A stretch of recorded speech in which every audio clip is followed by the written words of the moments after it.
بسم اللہ الرحمن الرحیم۔ السلام علیکم۔ واقعہ حضرت امام جعفر صادق رضی اللہ تعالی عنہ۔ سامعین گرامی، صاحب کرامت بزرگ حضرت امام جعفر صادق رضی اللہ عنہ علم و فضل، ورع و تقوی میں بلند مرتبہ رکھتے تھے۔ آپ رضی اللہ تعالی عنہ بہت بڑے عابد و زاہد تھے۔ اللہ تبارک و تعالی سے اس درجہ ڈرتے تھے کہ لوگ آپ رضی اللہ تعالی عنہ کی مثالیں دیا کرتے تھے۔ سامعین گرامی، اللہ تبارک و تعالی نے آپ کو اپنے خصوصی فضل و کرم سے نواز رکھا تھا۔ عجز و انکساری میں اپنی مثال آپ تھے۔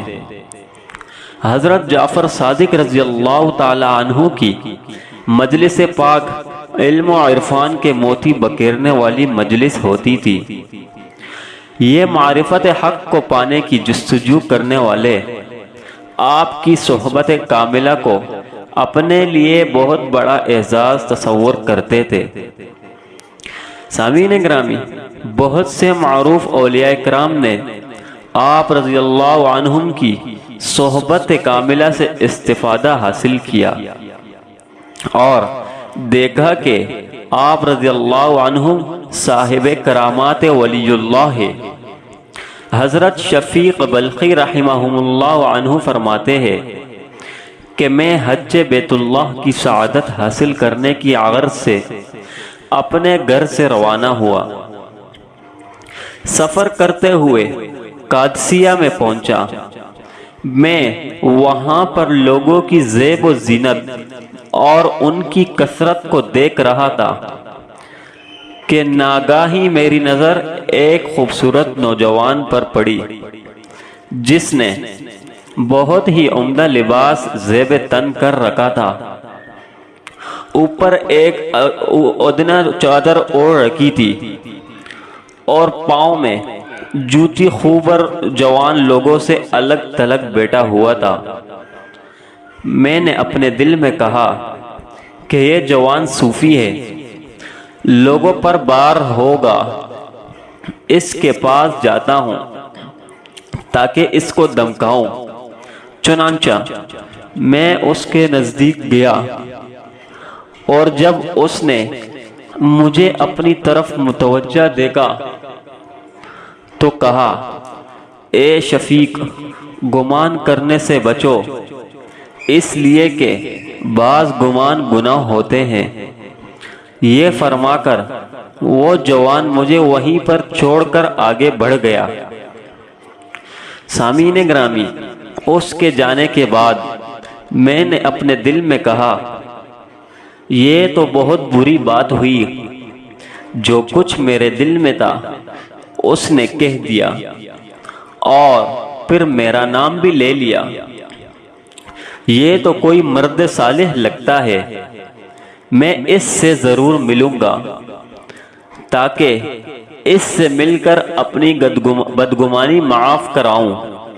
چنانچہ میں اس کے پیچھے تیزی سے لپکا، لیکن وہ مجھے نہ ملا اور میری نگاہوں سے اوجھل ہو گیا۔ جب ہم ایک مقام پر پہنچے تو میں نے دیکھا کہ وہی خوبصورت جوان نماز پڑھنے میں مشغول ہے۔ اس کے اعضاء خوف الہی کے باعث کانپ رہے تھے اور آنکھوں سے آنسو رواں تھے۔ میں نے اپنے دل میں کہا، یہ تو میرا وہی دوست ہے، میں اس سے ملتا ہوں تاکہ اس کے متعلق جو میں نے اپنے دل میں بدگمانی کی اس کی معافی مانگوں۔ میں کچھ دیر تک اس کا انتظار کرتا رہا۔ جب وہ نماز سے فارغ ہو کر بیٹھا تو میں اس کی طرف متوجہ ہوا۔ اس نے مجھے اپنی طرف آتے دیکھ کر کہا، اے شفیق، یہ آیت مبارکہ پڑھ۔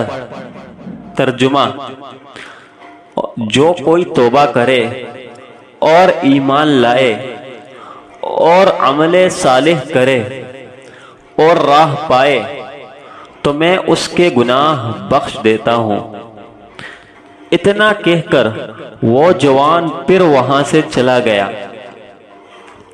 میں نے کہا، ضرور یہ جوان ابدالوں میں سے ہے، اس نے 2 مرتبہ میرے دل کی بات بیان کر دی ہے۔ چنانچہ جب ہم مینا میں پہنچے تو میں نے اس جوان کو دیکھا کہ ہاتھ میں کوزہ پکڑے پانی لینے کے لیے کنویں پر کھڑا ہے۔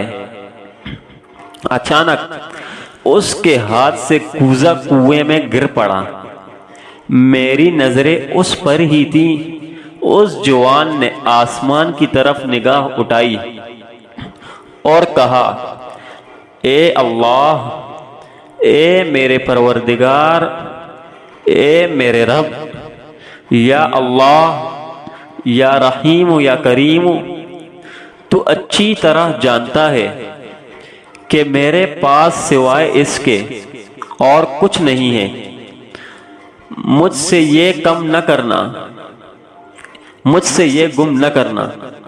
حضرت شفیق بلخی رحمہ اللہ فرماتے ہیں کہ اللہ کی قسم، میں نے دیکھا کہ کنویں کا پانی اوپر تک آ گیا۔ اس جوان نے اپنا کوزہ لیا اور پانی سے بھرا، پھر وضو سے فارغ ہوا تو ریت کے ایک ٹیلے کی طرف چلا گیا اور زمین سے ریت اٹھا اٹھا کر کوزے میں ڈالتا رہا اور ہلا ہلا کر بار بار پیتا رہا۔ میں اس کے قریب گیا اور اسے سلام کیا۔ اس نے میرے سلام کا جواب دیا۔ میں نے عرض کیا، اپنا جوتا مجھے عنایت فرمائیے۔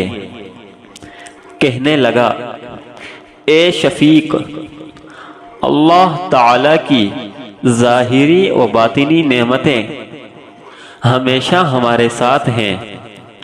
اپنے رب تعالی کے ساتھ نیک گمان رکھو۔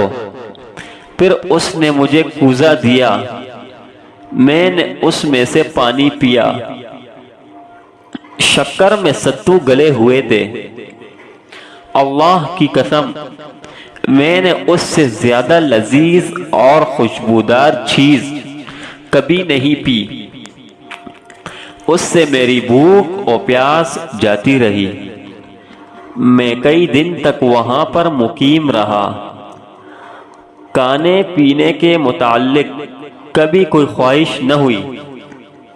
اس کے بعد راستے میں مجھے وہ نوجوان دکھائی نہ دیا، یہاں تک کہ میں مکہ مکرمہ میں داخل ہوا۔ سامعین گرامی، ایک رات میں نے اسے نصف شب کے قریب پانی کے قبہ کے پاس نماز میں مشغول دیکھا۔ بڑی عاجزی سے نماز ادا کر رہا تھا۔ اس کے رونے کی آواز سنی جاتی تھی۔ اسی حالت میں ساری رات بیت گئی۔ فجر کی اذان سے پہلے اپنے مصلی پر بیٹا تسبیح پڑھتا رہا۔ اس کے بعد کھڑے ہو کر فجر کی نماز پڑھی اور سلام پھیرنے کے بعد خانہ کعبہ کا طواف کیا اور حرم پاک سے باہر نکلا۔ میں بھی اس کے پیچھے پیچھے گیا۔ مجھے اس کے خادم دکھائی دیے۔ میں نے راستے میں اسے جس طرح دیکھا تھا اس کے خلاف اسے پایا۔ میں نے دیکھا کہ لوگ اس کے گرد جمع ہیں اور سلام کرتے تھے۔ اس کے پاس کھڑے ایک شخص سے میں نے پوچھا کہ یہ جوان کون ہے؟ اس نے کہا، یہ حضرت امام جعفر صادق رضی اللہ عنہ ہیں۔ مجھے شدید حیرت ہوئی کہ بے شک یہ عجیب و غریب کرامات ایسے ہی سید کے ہیں۔ سامعین گرامی، اسی طرح ایک اور واقعہ مشہور ہے کہ ایک مرتبہ کا ذکر ہے کہ خلیفہ منصور نے اپنے وزیر کو حکم دیا کہ امام جعفر صادق رضی اللہ عنہ کو کسی بہانے سے لا کر میرے سامنے پیش کیا جائے تاکہ میں ان کو قتل کروا دوں۔ وزیر نے عرض کیا، جس شخص نے دنیا کو ٹوکر ماری ہوئی ہو اور گوشہ نشینی اختیار کر لی ہو، اس کو قتل کر دینا کوئی مصلحت تو نہیں۔ خلیفہ یہ بات سن کر آگ بگولا ہوا اور وزیر سے کہا کہ تم پر میرے حکم کی تعمیل کرنا لازم ہے۔ چنانچہ مجبور ہو کر وزیر جب حضرت امام جعفر صادق رضی اللہ تعالی عنہ کو لینے کے لیے چلا گیا تو منصور نے اپنے غلاموں کو سختی کے ساتھ اس بات کی تاکید کی کہ جب میں اپنے سر سے تاج اتاروں تو تم فوری طور پر امام جعفر صادق رضی اللہ تعالی عنہ کو قتل کر دینا۔ اس پروگرام کے مطابق سب تیار ہو کر بیٹھ گئے۔ تھوڑی ہی دیر کے بعد وزیر حضرت امام جعفر صادق رضی اللہ عنہ کو لے کر منصور کے دربار میں داخل ہوا۔ خلیفہ منصور آپ کی عظمت و جلال سے اس قدر ہیبت زدہ ہوا کہ وہ نہ چاہتے ہوئے بھی حضرت امام جعفر صادق رضی اللہ عنہ کے استقبال کے لیے اٹھ کھڑا ہوا اور نہ صرف آپ کو صدر مقام پر بٹھایا بلکہ خود بھی بڑے مؤدبانہ انداز میں آپ کے سامنے بیٹھ گیا اور آپ رضی اللہ عنہ کی ضروریات اور حاجات کے بارے میں پوچھنے لگا۔ حضرت امام جعفر صادق رضی اللہ تعالی عنہ نے فرمایا، میری سب سے ضروری حاجت یہ ہے کہ مجھے آئندہ پھر کبھی بھی دربار میں طلب نہ کیا جائے تاکہ میری عبادت اور ریاضت میں خلل اندازی نہ ہو۔ خلیفہ منصور نے اسی وقت حضرت امام جعفر صادق سے وعدہ کیا اور پھر نہایت عزت و احترام کے ساتھ حضرت امام جعفر صادق رضی اللہ عنہ کو رخصت کر دیا۔ سامعین گرامی، اس کے بعد اس پر امام جعفر صادق رضی اللہ عنہ کے رعب و دیدہ کا ایسا اثر ہوا کہ اس کے دل پر ہیبت چھا گئی اور وہ پورے 3 دن تک بے ہوش رہا۔ روایات میں ہے کہ 3 نمازوں کے قضا ہونے کی حد تک خلیفہ منصور پر بے ہوشی اور غشی کی کیفیت طاری ہوئی۔ خلیفہ منصور کی اس حالت کو دیکھ کر تمام درباری حیران رہ گئے۔ جب خلیفہ منصور کے حواس بحال ہوئے تو اس سے اس حالت کے بارے میں پوچھا گیا تو اس نے بتایا کہ حضرت امام جعفر صادق رضی اللہ عنہ جس وقت میرے پاس تشریف لائے تھے تو میں نے دیکھا کہ ان کے ساتھ ایک بہت بڑا اژدہا بھی تھا جو اس قدر بڑا تھا کہ اپنے دونوں جبڑوں کے درمیان پورے چبوترے کو اپنی گرفت میں لے سکتا تھا،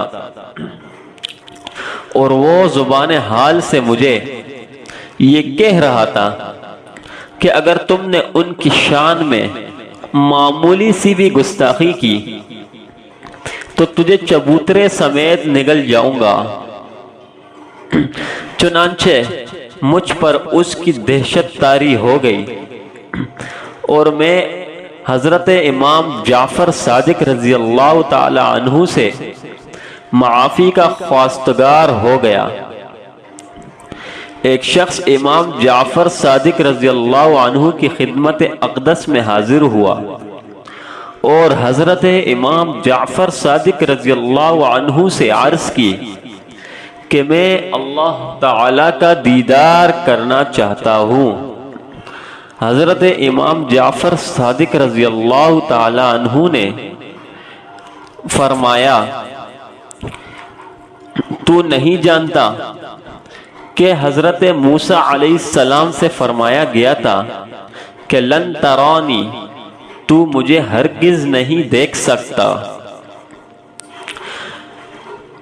ہرگز نہیں دیکھ سکتا، پھر تم کس برتے پر اس خواہش کا اظہار کرتے ہو کہ تجھے اللہ تعالیٰ کا دیدار کرایا جائے؟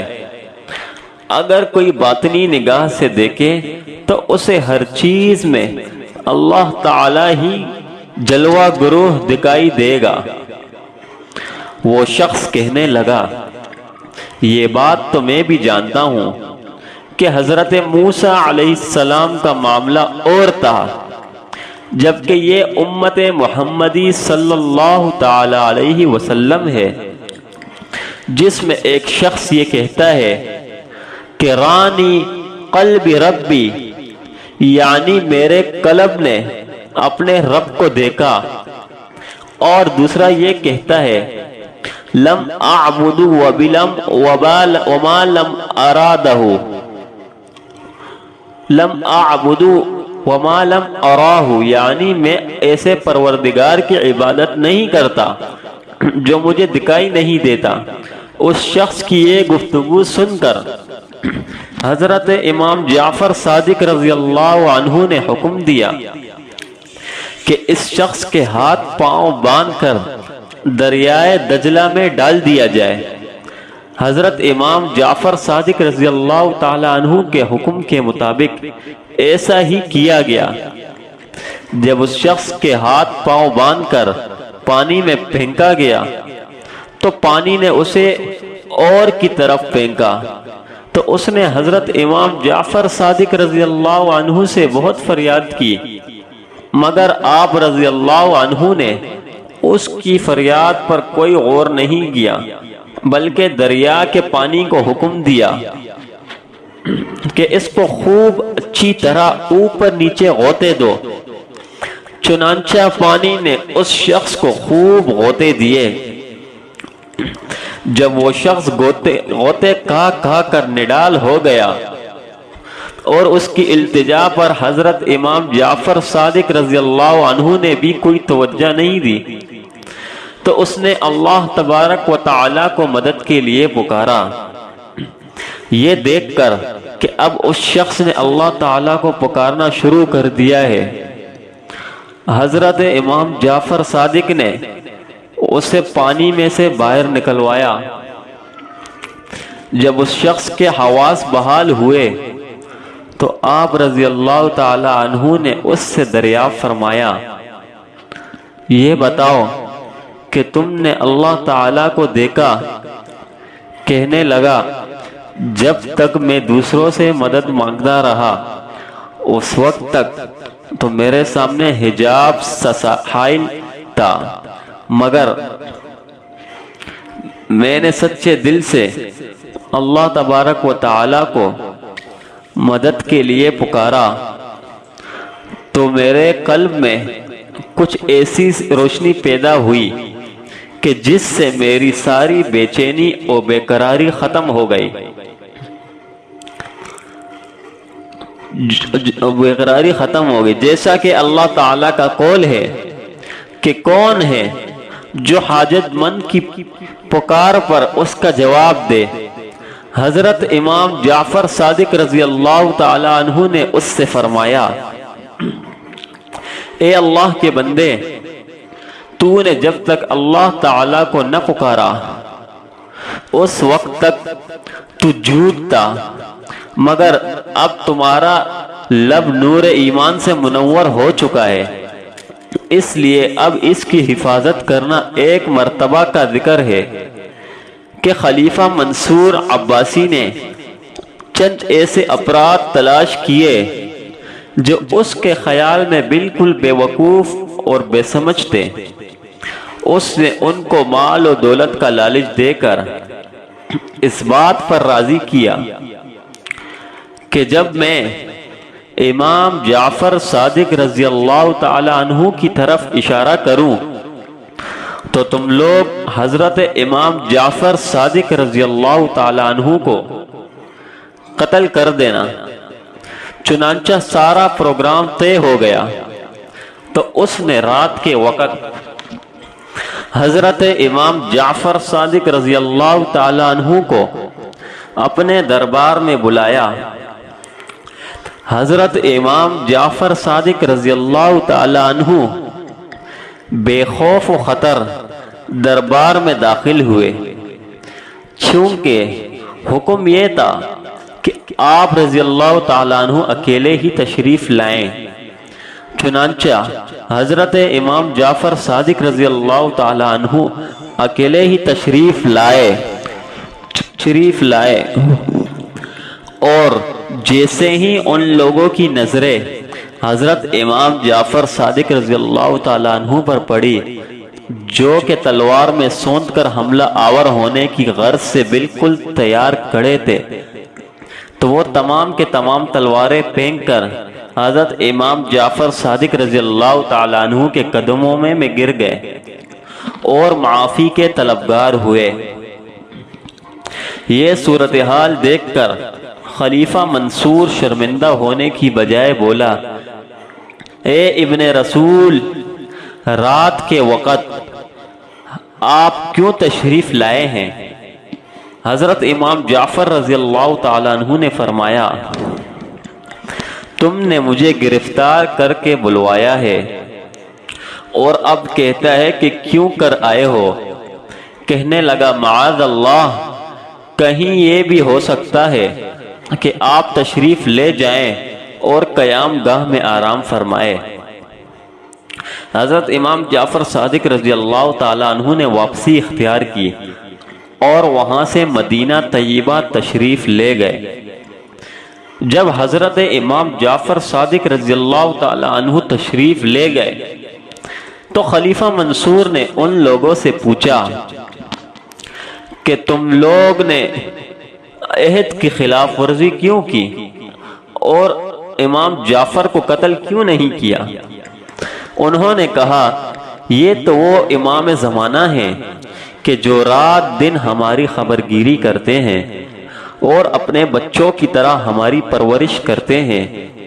منصور خلیفہ نے یہ بات سنی تو وہ ڈر گیا اور اسے یہ خیال ہوا کہ کہیں یہ لوگ مجھ سے اس حرکت کا بدلہ نہ لے لیں۔